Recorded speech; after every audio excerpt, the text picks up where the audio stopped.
में हमको जाना सवेरे और इसलिए यहाँ स्टे था। चलो वो ट्रेन हमारा लेट हो गया। आज जो देश में वातावरण है उसमें जो मुद्दे हैं जिससे जनता का सीधा वास्ता है, उनको हम लोगों ने सारे देश में तीन बार भारत बंद किया था। महंगाई से लेके करप्शन के लेके लड़ाई चल रही थी, लेकिन बीजेपी ने अपना रुख बदला और उनके रुख बदलने से आज देश में जो बहस चल रही है कि नेताओं की सुरक्षा कैसे की जाए, कि आज़ादी यहाँ खड़ी है कि नेताओं की सुरक्षा पे बहस हो रही है। फिर इतिहास में जो लोग आज़ादी की लड़ाई में एक थे और लक्ष्य उनका एक था, तो आपस में उस लड़ाई को आगे बढ़ाने के लिए कई तरह के मतभेद होते हैं। उनका आज जिक्र करने का कोई वास्ता नहीं, कोई मतलब नहीं। और मैं ये कहना चाहता हूँ कि बाकी जितनी देश की पार्टियाँ हैं, हम लोग जो पुराने मुद्दे हैं उन पर कायम हैं और ये जो नया मुद्दा इनने उखाड़ा है कि देश में किसी तरह से भी जो समाज में बंटवारा कैसे हो, इस बंटवारे को से देश बंट गया और देश की लाखों लाख लोग उधर चले गए, करोड़ों लोग इधर आ गए। अब फिर से इन्होंने तरीके निकाले हैं। भारतीय जनता पार्टी है, उनके साथ में कई सहयोगी लोग हैं। वो एक के बाद एक रोज एक जो कोई इशू नहीं है, सबको साथ लेकर के देश बन सकता है, ये पक्की और मुकम्मल बात है। लेकिन वो बाज नहीं आते, मानते नहीं। 17 साल हमारे साथ रहे तो उन्होंने वो मुद्दे छोड़ दिए थे। जब वो फिर मुद्दे पकड़े तो ये हमारी पार्टी जो है वो जयप्रकाश लोहिया, चौधरी चरण सिंह, कर्पूरी ठाकुर, राजनारायण जोशी, नरेंद्र मोदी की पार्टी, नरेंद्र देव की पार्टी है। तो हम अपने उसूल या अपने देश की आज़ादी की जो लड़ाई के मुद्दे हैं, उन मुद्दों को और देश को एक रखने के लिए फिर से उन्होंने जो अपना सारे मुद्दे पे वापस हुए हैं, उसके चलते हमने 17 साल का रास्ता जो है उनने अपना पकड़ा है और हमने अपना पकड़ा है। अभी हमने दिल्ली में वो कह रहे थे कि जयललिता आ जाएगी, बीजू जनता दल आ जाएगा, एजीपी आ जाएगी, बाबूलाल मरांडी आ जाएगा, उन सबको बुलाया और लगभग 14 पार्टी हमने खड़ी की। 30 तारीख को पिछले महीने तीसरा मोर्चा बन जाएगा। हमारी मोर्चा बने नहीं बचे, इनके साथ कोई नहीं है। ये पहली बात थी हमारा दिखाने का। हम थे 7वें दिन के सब साथ थे। जो रीजनल पार्टियां हैं वो क्या करेंगी? वो हमने इकट्ठी की थी और 2014 में उन्हीं को गोल बंद करके सरकार बनेगी। उन्हीं को गोल बंद कर सरकार बनेगी। अच्छा, ये मोदी और इनके प्रधानमंत्री के बीच नूरा कुश्ती हो रही है। मैं कह रहा हूँ कि नॉन इशू है। दोषी किसको कहेंगे? ये मैं कह रहा हूँ प्रधानमंत्री को कि नरेंद्र मोदी जी को? नहीं, प्रधानमंत्री को तो पहले से घेर रहे थे।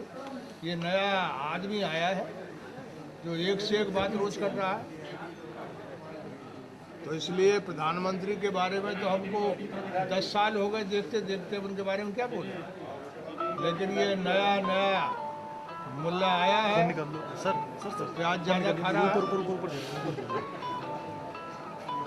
अच्छा, कपिल सिब्बल, मैं कह रहा हूँ इन फालतू लोगों का नाम ले रहे हो, इनकी बहस का कोई मतलब ही नहीं है। ये बेकारी है, महंगाई है, क्या कहते हैं आपकी किसानों की आत्महत्या है, करप्शन है, ये सारे मुद्दे 10 साल से खड़े हुए हैं। अच्छा, कपिल सिब्बल एक प्रस्ताव लाए हैं कि जिसमें ये है कि अगर जघन्य आरोपी भी है तो उसको चुनाव लड़ने उनके से रोका अकेले जाए। बोलने से क्या होता है? पार्लियामेंट में कोई चीज आएगी तो देखेंगे कि कौन सी बात कह रहे हैं। इसलिए कि जो आदमी नया नया बनता है तो वो लपर लपर ज्यादा करता है। कौन है? उनके बोल आपको नहीं मालूम है क्या? जब नाम कह लेके कह रहे हैं उनका तो नाम लेने से क्या फायदा? क्यों उसके नाम का भजन कर रहे हैं? तो मैं तो नहीं कर सकता। मोदी को कह रहे हैं क्या? नहीं, आपके मन में जो भजन है वो हमारा भजन नहीं है। हम ये कुछ नहीं मानते। क्या मीडिया पर भी उन्होंने कंट्रोल कर रखा है क्या? आप कह रहे हैं हम भजन कर रहे हैं, कुछ मीडिया पे भी कंट्रोल है क्या उनका? मैंने तो नहीं कहा। मैंने तो ये कहा कि उन्होंने रास्ता बदल करके अब फिर से पुराना राग अलावा है। अच्छा शरद जी, अभी बहस बहुत हुई थी कि भूगोल नहीं आता, इतिहास नहीं आता, उसको उन्होंने जवाब फालतू दिया। ये फालतू बहस है। क्या इसका क्या चाहते हैं? वास्ता है इस देश से? अरे अख्तर भाई सामने नहीं, आप बता रहे हैं इसका। ये तो इतिहास में सारी चीजें बचपन से पढ़ी है आपने। अब आपको बुढ़ापे में पढ़ाएंगे लोग क्या? अच्छा, ये पाक प्रधानमंत्री के सलाहकार से मिले हैं अलगाववादी नेता, भाजपा कह रही कूटनीतिक हार है। नहीं, इसमें कोई शक नहीं कि इस तरह तनाव बॉर्डर पे है। इस समय ये बातचीत का कोई अर्थ नहीं है। बातचीत तो होते रहना चाहिए, लेकिन इस बातचीत का कोई अर्थ नहीं। ये बताइए, अगर बीजेपी मोदी का नाम विड्रॉ कर लेती है तो भी क्या आप तुम्हारे तेरे में नहीं आ रहा ना? हाँ, तो बस ठीक है। आप तो ये कह रहे हैं कि साधु मरेगा तो कब आंसू बहाए? ये बात तो ये नहीं, काल्पनिक बात है। अच्छा, जो मुजफ्फरनगर का दंगा था उसमें आपकी पार्टी ने भी कुछ, क्योंकि आप अल्पसंख्यकों के हितैषी हैं, तो क्या लगता है? हम जानते हैं कि देश में ये जो फिर से देश में ये दंगा फसाद शुरू करने का खेल है, और देश जानता है कि कौन लोग हैं ये। लेकिन सरकार भी जहाँ सरकार पिलपिली दिख जाती है तो ये लोग अपना काम करते हैं। शरद जी, आपने 14 पार्टियों की बात की कि क्षेत्रीय पार्टियों को आपने इकट्ठा किया। समाजवादी पार्टी वो तो इसलिए किया था कि ये कह रहे हैं जयललिता भी आ जाएगी और बीजू पटनायक भी आ जाएगा और एजीपी भी आ जाएगी। इसके बाद नहीं बोल रहे हैं। नहीं, वो तो ठीक है। क्षेत्रीय पार्टियां 14 इकट्ठी हुई।